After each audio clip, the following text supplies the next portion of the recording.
If you have a problem all of a sudden shows up in your AC system, don't always assume that you're low on Freon or that you have a leak. Let's get into it.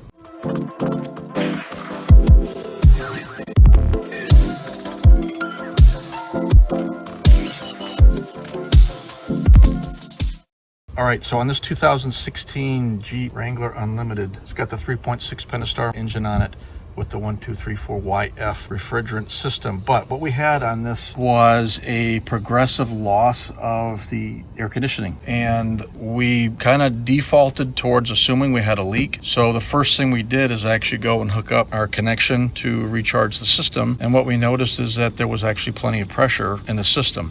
It was actually when we put the gauge on here, the gauge pegged out because of static pressure. And then we also did a verification just to say, hey, what the heck is going on here? We, again, just made an assumption that we were low on Freon. Took a little screwdriver, just kind of pressed down on the Schrader valve inside of there and held it there for a second or two, and we had constant pressure. There wasn't a bleed off. And we did a little backtracking and thinking on things that we've worked on. And one of the things we did recently is we worked on the thermostat for the coolant system, which is located basically down roughly in here where I'm pointing my finger. Part of that is getting some things out of the way is the electrical connection for the compressor for the air conditioning to engage the clutch.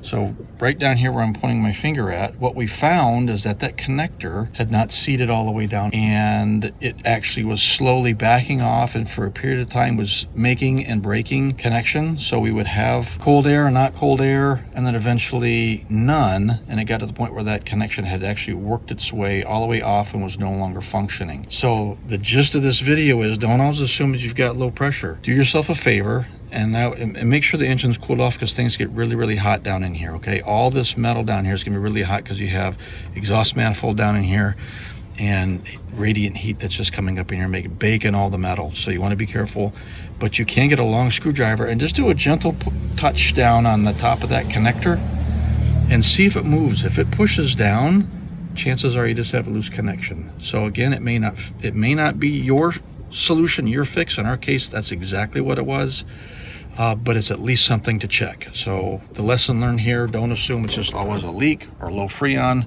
Could be something else. Remember how you've worked on something before. Get into that area and see if anything with the, in this case, the air conditioning would be associated with that you may have either bumped, not reconnected, or not put on all the way, and it just leads into a problem that you never would have imagined. So for us, easy fix. Information for you. Thumbs up, like, share the video. Appreciate you coming along. Hope this helps somebody out. This is Dutch out.